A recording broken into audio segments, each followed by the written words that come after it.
நீதிமொழிகள் 12ஆம் அதிகாரம் 11 முதல் 20 வரை உள்ள வசனங்களை நாம் இப்போது வாசிக்கலாம். தன் நிலத்தை பயிரிடுகிறவன் ஆகாரத்தினால் திருப்தி அடைவான். வீணரை பின்பற்றுகிறவனோ மதியற்றவன். துன்மார்க்கன் துஷ்டருடைய வலையை விரும்புகிறான். நீதிமானுடைய வேர் கனி கொடுக்கும். துன்மார்க்கனுக்கு அவன் உதடுகளின் துரோகமே கண்ணி. நீதிமானோ நெருக்கத்தினின்று நீங்குவான். அவனவன் தன் வாயின் பலனால் திருப்தி அடைவான். அவனவன் கை கிரியையின் பலனுக்கு தக்கதாக அவனவனுக்கு கிடைக்கும். மதியீனனுடைய வழி அவன் பார்வைக்கு செம்மையாயிருக்கும். ஆலோசனைக்கு செவி கொடுக்கிறவனோ ஞானம் உள்ளவன். மூடனுடைய கோபம் சீக்கிரத்தில் வெளிப்படும். இலச்சையை மூடுகிறவனோ விவேகி.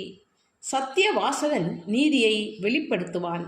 பொய்சாட்சிக்காரனோ வஞ்சகத்தை வெளிப்படுத்துவான். பட்டய குத்துகள் போல் பேசுகிறவர்களும் உண்டு. ஞானம் உள்ளவர்களுடைய நாவு ஔஷதம். சத்திய உதடு என்றும் நிலைத்திருக்கும்.